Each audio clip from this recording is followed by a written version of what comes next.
que esse carro entrega... Perdi a linha. Eu andei começando uma série de vídeos que eu simplesmente não sei de onde eu comecei, nem onde vai terminar esse vídeo, mas tem dado muito certo, né? E aí agora eu tô olhando para todos os carros que eu tenho aqui em serviço, eu falo, que tipo de vídeo eu teria nesse aqui? Ou que tipo de vídeo eu teria nesse aqui? Aí eu tava olhando para essa daqui, ó, W200Z13, e aí eu me veio fazendo alguns serviços que eu vou apresentar para vocês nesse vídeo. E aí me veio uma luz, cara, isso aqui é o carro do primeiro vídeo do canal. É exatamente esse modelo, eu fui o primeiro a remapear esse carro quando lançou no Brasil, eu cheguei 0 km lá pra mim. Ah, 0 é exagero, vai, tinha 1000 km e muito. E muita coisa aconteceu desde então, né? Um vídeo aqui tem uns 5, 6 anos, eu acho. Aí eu, mano, quer saber?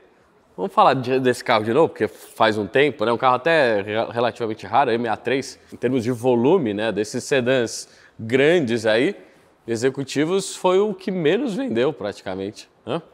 De comparar com a concorrência. Mas para mim é o mais da hora, né? E a gente vai aproveitar e ainda fazer um mergulho no primeiro vídeo do canal, né? Tem muita coisa para contar nesse vídeo, né? Então esse aqui não é o pronto-socorro, esse aqui é um vídeo aleatório que eu resolvi gravar agora. A gente começa por onde? Vamos entrar no canal da Vanguard. Chega aí. Então vamos lá, vamos dar uma olhada no primeiro vídeo do carro. Já vou voltar lá pro carro, mas ó, eu tô aqui no canal da Vanguard, vou botar aqui ó em mais velhos. O primeiro vídeo aqui, o que é uma E63S, né? Olha lá, 45 mil visualizações, 7 anos, pensava que era 6, 7 anos atrás. E tem lá um Guilherme de cabelo curto, ó o uniforme, vamos olhar nesse vídeo. Olá, bem-vindos à Vanguard, meu nome é Guilherme, vim apresentar os resultados da calibração. Número 1, não tinha microfone. Número 2, eu montei essa câmera num tripé e era o meu celular. Número 3, ó o uniforme, essa é a segunda versão do uniforme aqui do canal da Vanguard, da oficina da Vanguard. Eu tô ainda no dinamômetro, o dinamômetro tá novinho, olha só as paredes brancas, ó o logo antigo da Vanguard, que era esse logo todo estranho aí. Foi tudo feito nas pressas para lançar, porque a gente tinha que lançar a obra, etc, a parte da performance. E essa é a E63, olha só que interessante, né? E olha o que eu falo na introdução. Olá, bem-vindos à Vanguard, meu nome é Guilherme, vim apresentar os... Olá, bem-vindos à Vanguard, meu nome é Guilherme. Isso aí depois tá no início do vídeo, depois virou o final do vídeo, né? Virou esse bordão que eu falo.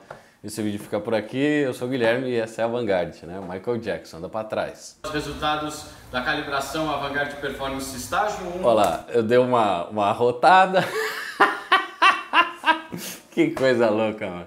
Para o motor M177 Estágio 1, M177. da M63S. Já encontramos esse motor antes. M63S. Aí, ó, esse efeito aqui eu fiz no celular, assim, ó, naquela parte de edição do iPhone.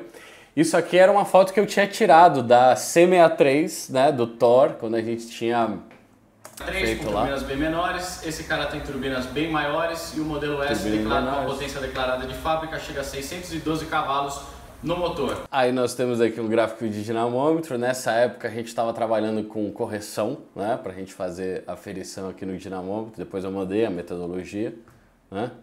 Ganha 100 de roda, 16 de torque. Aqui no nosso dinamômetro 4x4 medimos 575 cavalos na roda. E após a reprogramação da Vanguard Performance estágio 1 para a gasolina pódio, chegamos a 648 cavalos na roda. 648 que equivale a 690 aproximadamente 690 no motor. E no motor. 107 kgf de torque. 107. É um monstro. É um monstro. Aí entra o carro acelerando, não tá nem amarrado.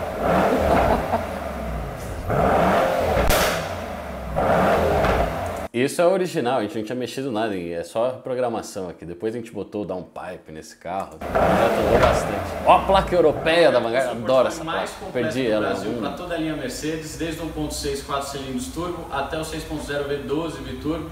Todas as calibrações são feitas para o combustível do Brasil.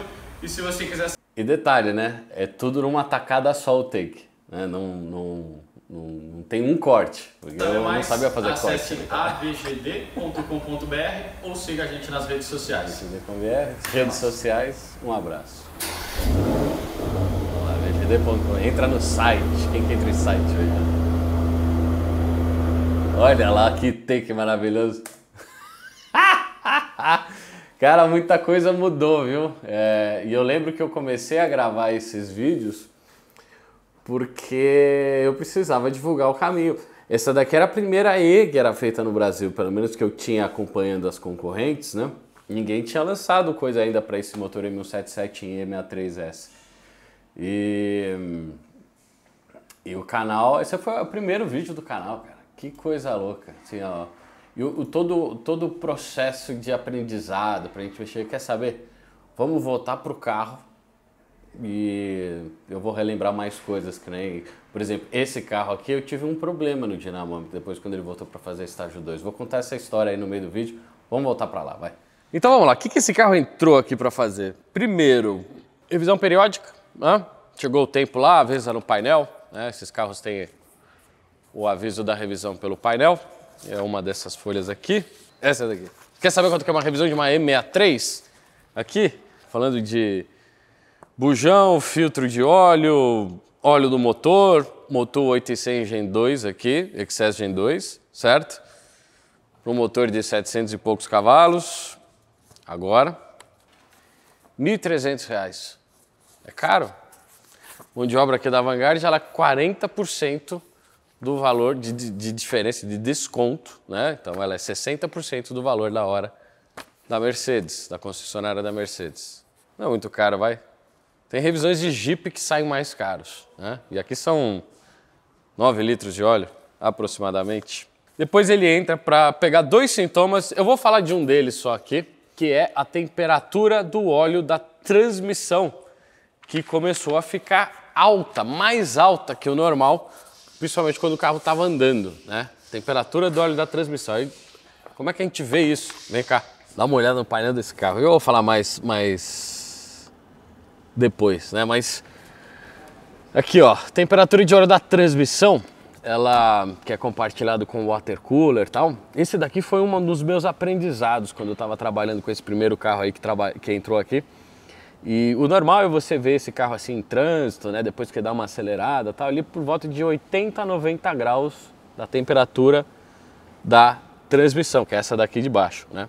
E ela tava chegando ali a 115, 120, ventoinha disparada, o que não é normal. Aí eu perguntei, a primeira coisa eu falei, puta, eu já tinha visto isso antes, né?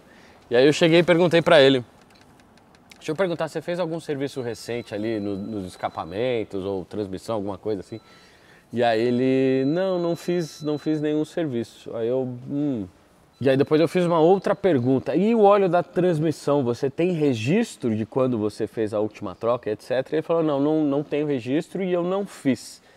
Eu falei, então vamos fazer uma coisa. Eu vou passar o scanner, vou ver se tem alguma coisa registrada e não tinha nenhum código registrado, né, na transmissão, no CPC, etc. E aí eu falei para ele assim, então vamos fazer o seguinte, vamos fazer um trabalho de início de diagnóstico aqui.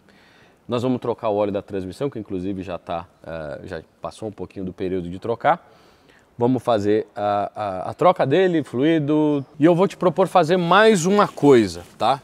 Aliás, quando a gente esgotar esse óleo, vamos ver como é que ele tá, porque a temperatura que a gente lê aqui, na verdade, é a temperatura ali de uma parte da transmissão, tá? Onde a gente tem calor, né, ali lá na parte da frente das embreagens, lá no meio do câmbio, etc., a temperatura ela é maior. Então, se o óleo está a 100 e poucos, significa que o câmbio como um todo está trabalhando com uma temperatura um pouquinho maior. E aí eu falei, ó, e uma outra coisa, eu vou fazer uma sangria do teu sistema de water cooler, porque eu já vi um problema parecido com esse em um outro carro que eu trabalhei, o carro do vídeo que vocês viram aí, né? Eu enfrentei algo parecido naquele carro. Então eu vou explicar, vem para cá agora. Então o sistema de arrefecimento desse carro, ele é muito interessante e muito complexo, porque nós temos inúmeros radiadores aqui, tá?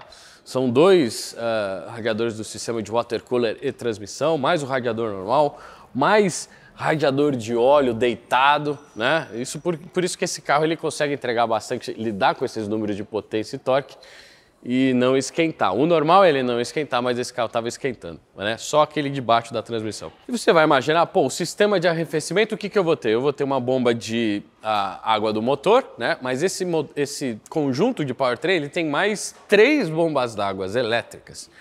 Uma aqui e outras 2 lá, ou o inverso. Não lembro agora, mas... E se você ver aqui, ó, sistema de arrefecimento, ele possui um reservatório, que está aqui, que é muito parecido com as de outras Mercedes mais comuns, mais do dia a dia. E aí você vai ver aqui, pô, aqui está o reservatório do sistema de arrefecimento. A gente estava com uma dúvida em relação às temperaturas, né? A gente abre, vê aqui a água no nível, tudo certo. Mas não, na verdade, se você tirar essa capa aqui, esteticamente muito bonita, tem até o nome do cara que fechou o motor aqui desse lado, aqui embaixo da capa eu tenho um outro reservatório de arrefecimento, certo? Com a sua própria tampa. E, resumindo o problema que eu enfrentei lá naquele outro carro, após a remoção de alguns componentes ali embaixo, parte da água caiu. Foi pouca água, mas foi suficiente para essa água que caiu ter sido substituída por ar, né? E aí entrou ar no sistema de arrefecimento desse carro. E aqui a gente identificou isso fazendo o Michael Jackson. A gente via que aquele outro carro estava com o mesmo comportamento, você andava com o carro, a temperatura de transmissão só subia. E eu vou montando mesmo, né? Tá tudo uma várzea isso aqui, mas tudo bem. E aí você andava e eu falei, putz, vamos fazer a sangria do sistema de novo. Aí fizemos a sangria do sistema de novo. Lembrando, a gente estava falando de uma E63 novinha, 0 km basicamente, com um sintoma estranho.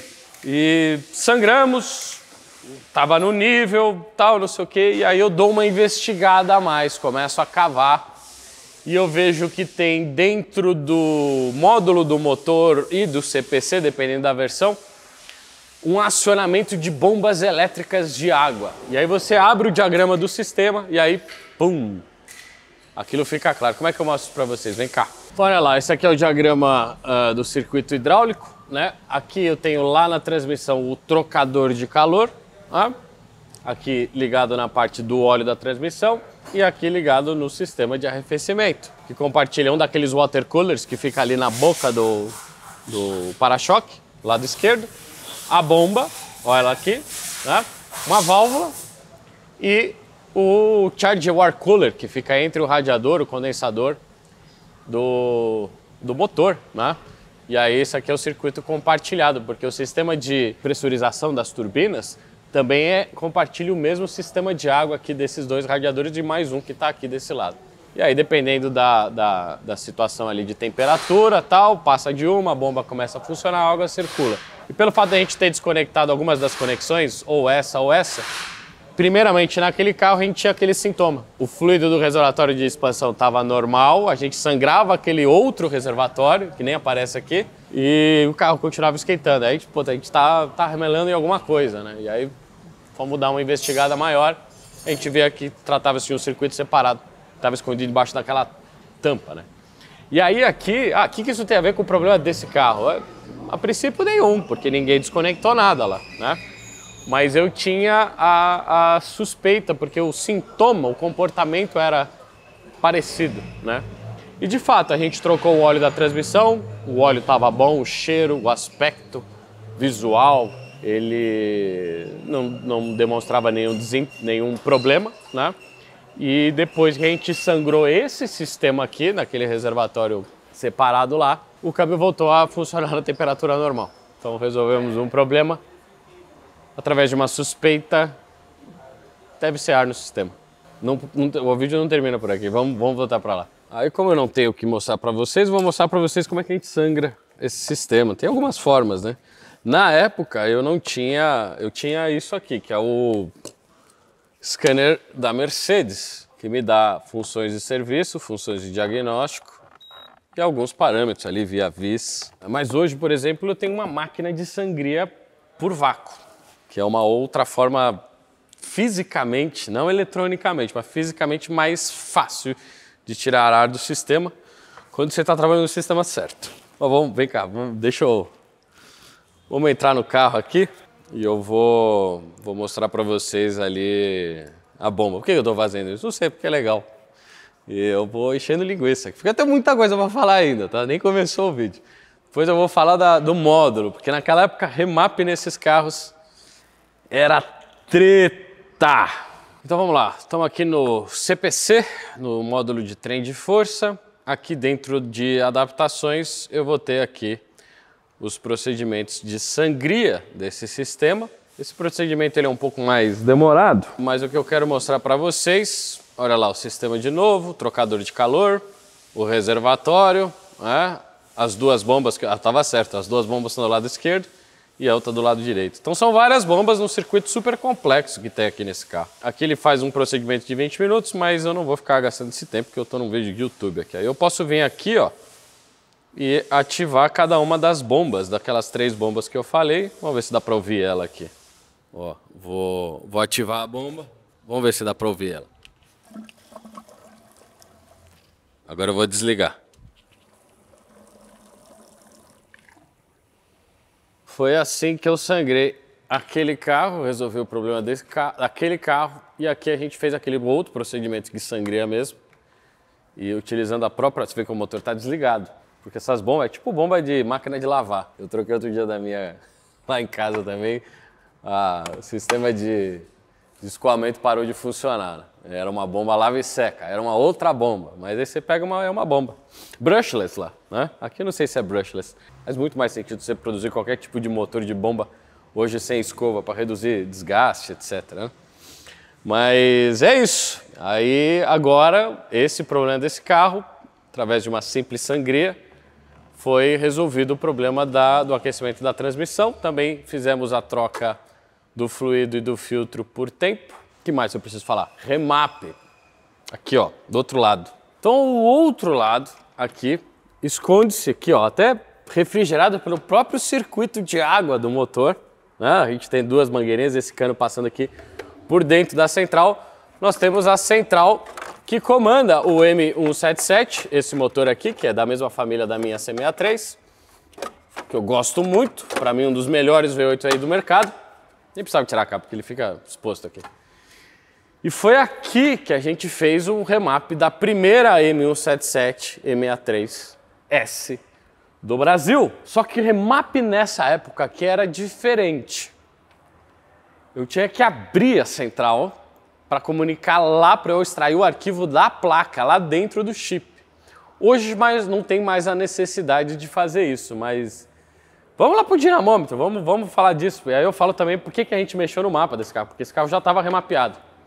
Aí, detalhe, esse carro já tinha passado aqui 3 anos atrás e a gente já tinha remapeado ele. Depois ele foi vendido, uma terceira pessoa comprou, não faço ideia de quem que foi, e aí ele foi remapeado em outro lugar. E aí agora o atual dono veio aqui e falou, olha, tem esse negócio da temperatura, tem o negócio da partida que eu gostaria que vocês viessem, dessem uma olhada, e o mapa foi feito pelo fulano de tal. Aí eu falei, não, tudo bem, vamos resolver a transmissão primeiro, depois eu vejo o mapa, e para ver como é que tá, vamos passar ele no dinamômetro, vamos fazer uma consultoria de remap, para não ficar só no número da potência, mas ver como é que o motor foi programado, para ver qual que foi a filosofia, que tipo de combustível tem que ser usado, se isso aqui é um remap para ganhar arrancada ou é um remap para usar no dia a dia, para usar para descer para a praia, né? São programações com filosofias diferentes. E aí se eu compro o carro usado,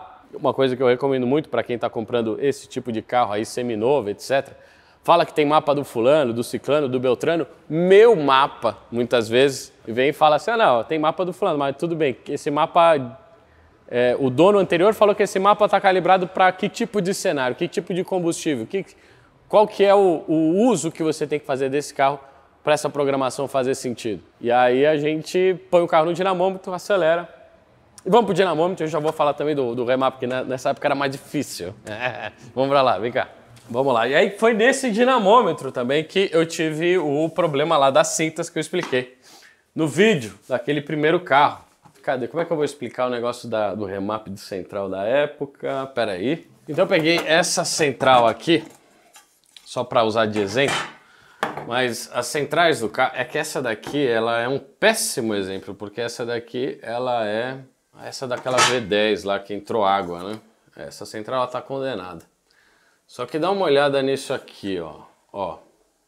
Eu tenho a placa, e a placa, na verdade, ela tem a placa da frente, e aqui por trás eu tenho a outra placa. E o microprocessador tá aqui, na verdade, provavelmente eu tenho 2, ó. Eu devo ter um aqui e um outro aqui. E aí eu preciso pegar, para eu extrair o arquivo, para eu fazer a edição, para eu mudar os parâmetros de trabalho de turbina, de pressure ratio de wastegate, mistura de combustível, avanço de ignição, limites de torque, velocidade máxima, blá, blá, blá, eu preciso acessar o arquivo como se eu estivesse acessando aqui um pendrive através de linhas de comunicação. Se você pegar o teu USB hoje, se você pegar um cabo USB, ó, você vai ver que ele tem 4 pininhos ali, né? 2 são para comunicação. A mesma coisa é aqui, tem 2 pininhos pelos quais a central, o microprocessador, faz a comunicação, seja na CAN ou seja na parte de arquivo aqui interno mesmo da memória dele. Hoje em dia, se você trazer uma E63 aqui, eu vou tirar a central do carro, eu vou botar ela na bancada e eu não vou abrir ela. Eu tenho hoje um outro equipamento com um outro protocolo. Pera aí. Eu pego um emaranhado de cabos desse daqui. Eu venho aqui, alimento a central, positivo.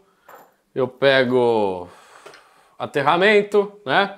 E aí eu tenho aquelas linhas de comunicação. Se for uma Bosch, eu posso ter um BSM, eu posso ter um GPT.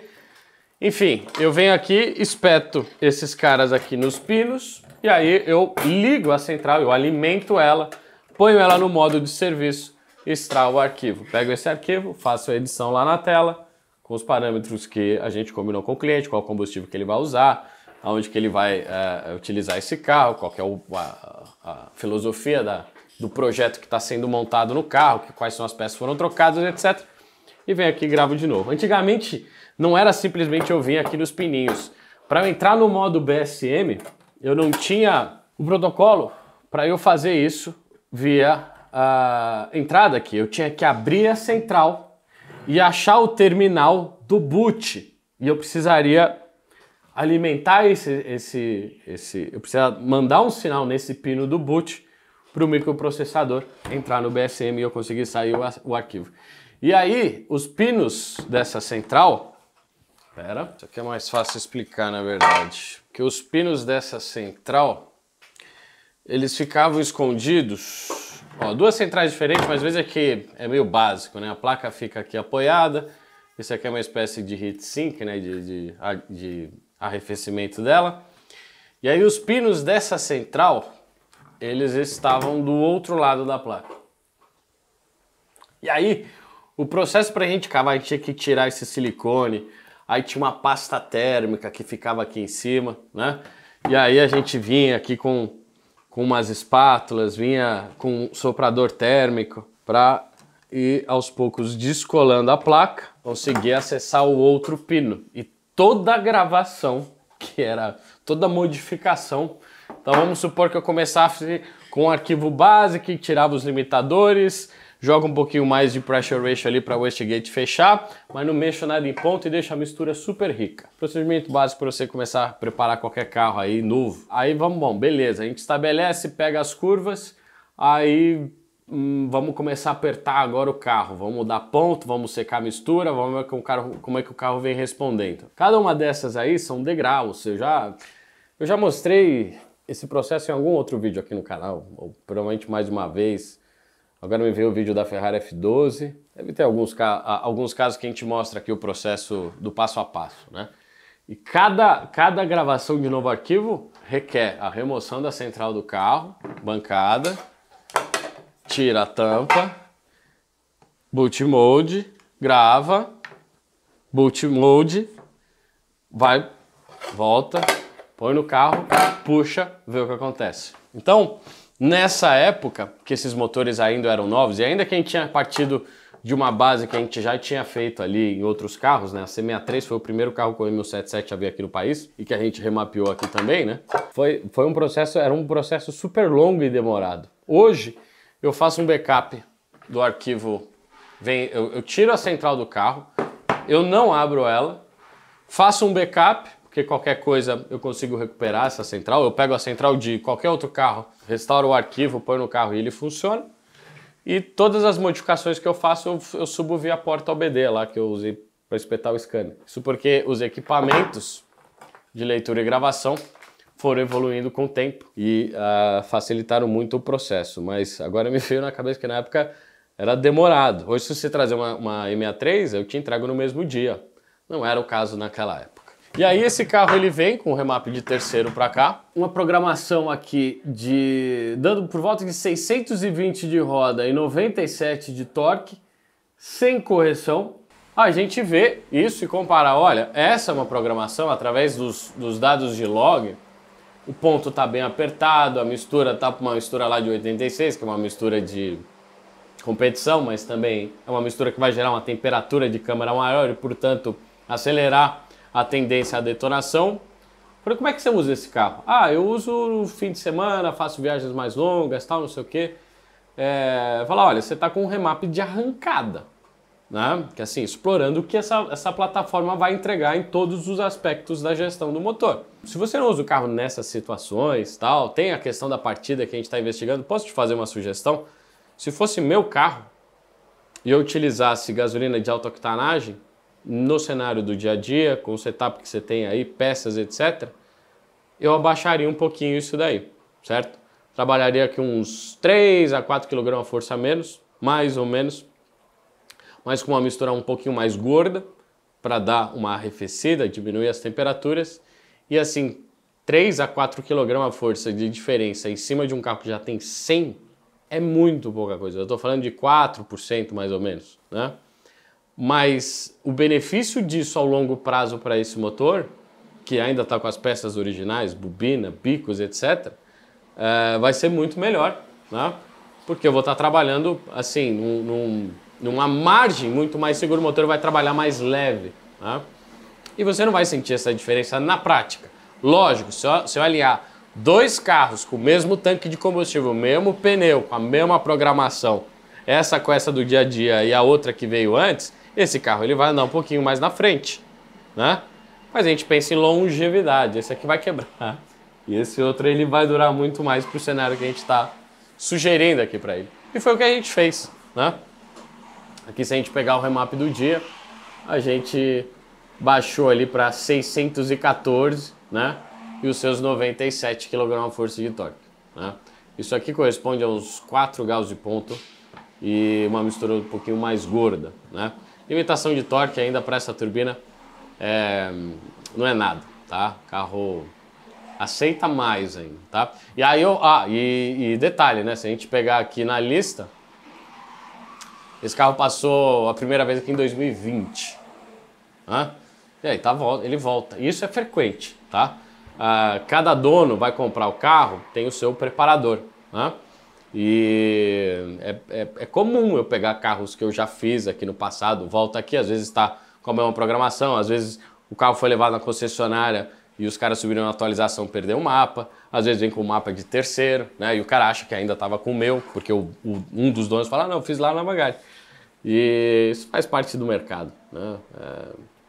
Enfim, é isso. Vamos terminar o vídeo andando nesse monstro de 100 kg a força, que dá trabalho para muito carro hoje, super carro, e terminar esse vídeo maluco que eu tô criando aqui.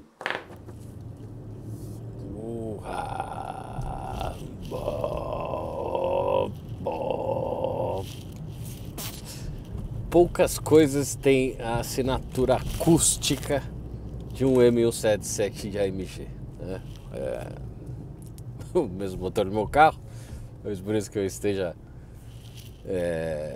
viajando nessa ideia, mas o pessoal ele trabalhou lá na fábrica, né, para fazer com que o ronco desse escapamento fosse uma assinatura desse V8, né?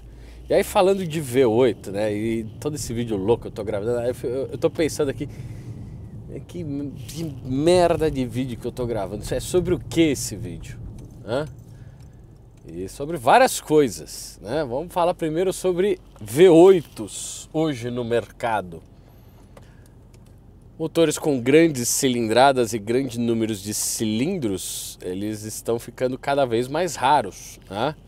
Tendo em vista, por exemplo, a própria Ferrari passando para um V6, a McLaren passando para um V6 e os motores V12, por exemplo, também diminuindo. Enfim, a tendência é diminuir, né? E aí essas coisas começam a ficar cada vez mais raras e, portanto, mais valiosas também, né? E se a gente pensar Nos V8 que estão à venda hoje no mercado, pelo menos do mercado europeu, japoneses, infelizmente, apesar de alguns Lexus ali e o próprio Century, não são carros com grande cilindrada, com exceção do mercado americano, né? Tanto carros americanos como os japoneses são vendidos lá. Mas esquece isso aí, vamos pensar aqui no habitat natural do M177, do motor que equipa esse carro. O que a gente tem, né, de V8? A gente tem M177 na Mercedes, V8 biturbo, 4 litros. A gente tem EA825, as RS, Audi, Porsche, Bentley, Volkswagen, né, o grupo inteiro, 4 litros, V8. Depois temos o que? 154 Ferrari, 3.9 litros, V8 biturbo. E nós temos McLaren M840T. Que mais? Também 8 V8 biturbo, 4 litros. Veja que é tudo o mesmo motor, assim, ó, de conceito, tudo a mesma categoria, deslocamento, V8 biturbo, etc. Então dá para fazer uma comparação, não dá? Qual deles seria o melhor? O da Ferrari? Motor Ferrari é Ferrari, não sei o que. Se você parar para pensar na turbina original, o que esse carro entrega, nossa, é muito diferente com a outra turbina, cara. O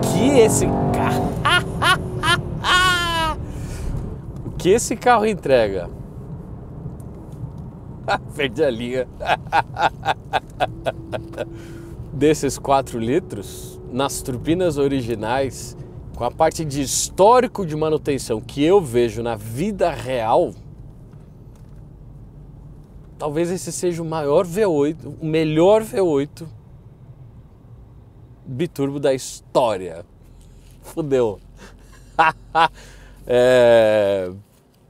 Colocações polêmicas, lógico, Guilherme, você tem um, você vai falar disso, mas vocês já acompanharam aí no canal, né? Se a gente pegar o EA825, falha crônica nos balancins, né? Ainda que sejam mais presentes lá no V6, mas também um bom motor, tá? Fora isso,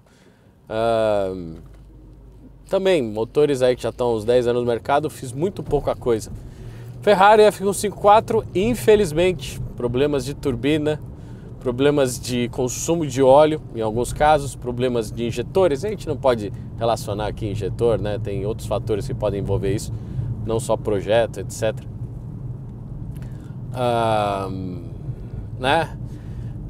McLaren M840T, é o motor da Ricardo, né?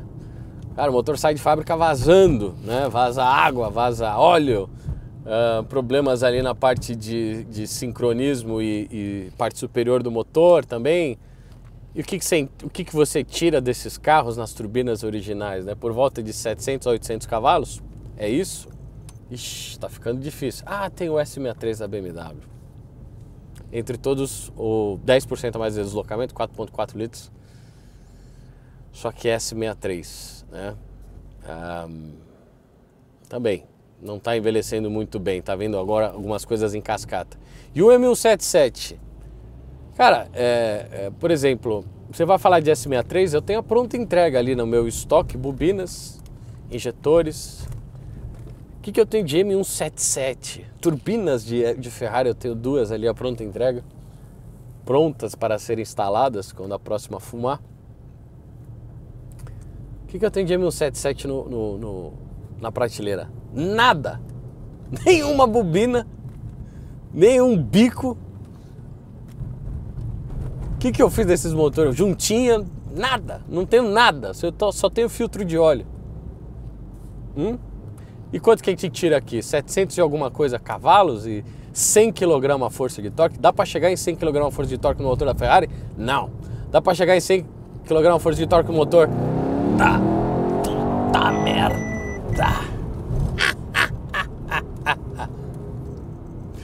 Nas turbinas originais? Não.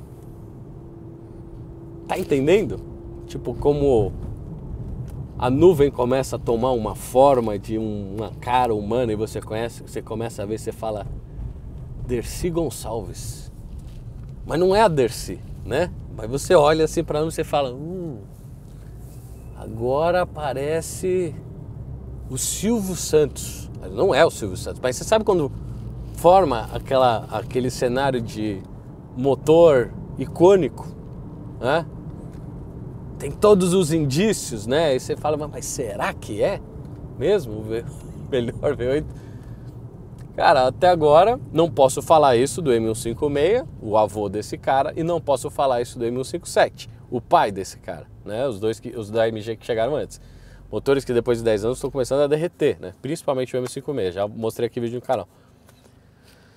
Mas vem sendo impressionante o histórico de manutenção desse carro. A minha C63 com quase 100 mil quilômetros, com picos originais, bobinas originais, nenhum vazamento, já mostrei isso em outro vídeo, né? Ainda não faz 3 meses que eu soltei esse outro vídeo sobre o meu carro.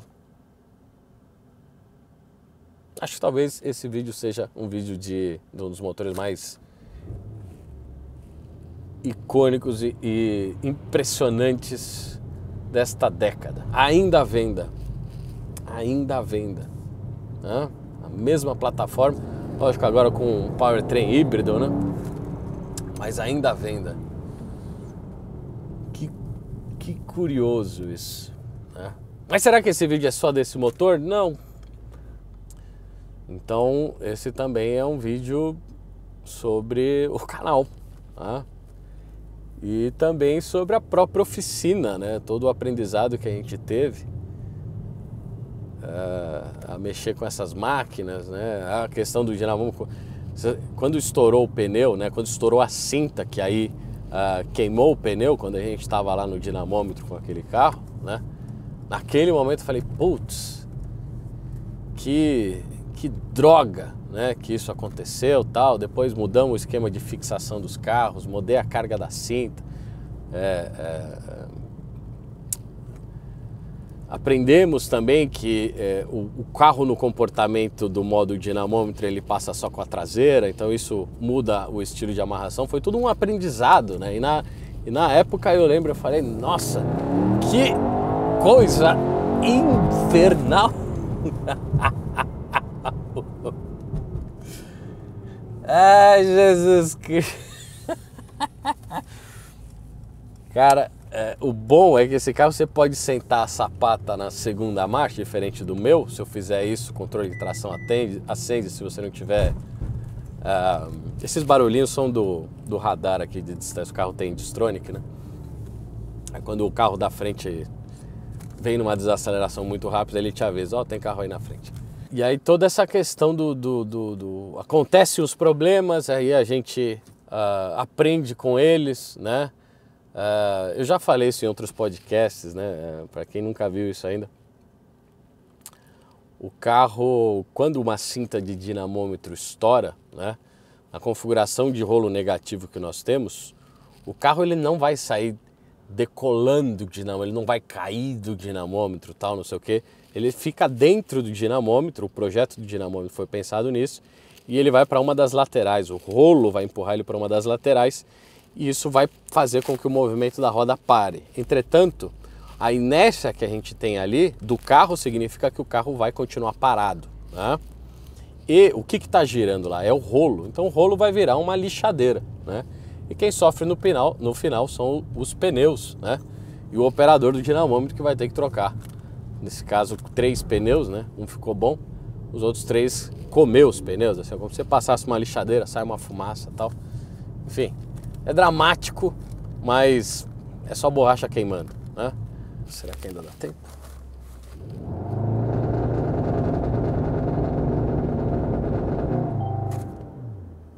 O semáforo não ajudou.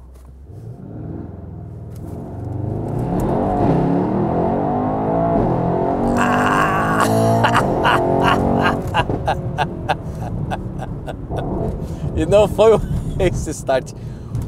Puta merda, o que esse carro pega? Ó, se você botar 488 do lado disso aqui, com a turbina original, não adianta. Não adianta. Nada conversa com 100 kg força lá no alto. Esse carro engole muito desavisados, muitos supercarros. devido a esse motor. Você viu que o ritmo do vídeo de repente mudou, né? É por isso que a gente tá aqui. E que coisa louca, né? Passado todo esse tempo, esse carro aqui envelheceu bem demais, demais. Tanto que eu considero um upgrade viável para minha C63 seria isso, né? Uma suspensão aqui um pouquinho mais adequada para o dia a dia. Esse carro é muito mais gostoso para o dia a dia em relação da minha C63, né? Bancos, a suspensão com ajuste de nível aqui, né? O pneumático. Afinal, a minha é uma classe C Sport e essa daqui é uma classe E executiva, né? Confesso que pro dia a dia esse carro tá num degrau acima, né? Inclusive com as turbinas originais aqui empurrando tudo isso. É isso, acho que é isso. Esse é esse vídeo meio louco, que eu falei demais. Esse vídeo fica por aqui. Oh, Jesus! Eu sou o Guilherme. Olha isso, mano. Que carro maravilhoso. Que carro maravilhoso. Preciso trocar o meu. E essa é a Vanguard.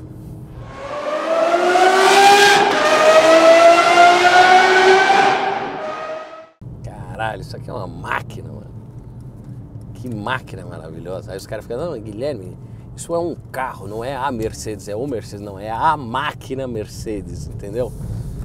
Sujeito oculto, substantivo oculto que muda a flexão do gênero no artigo que precede o nome próprio.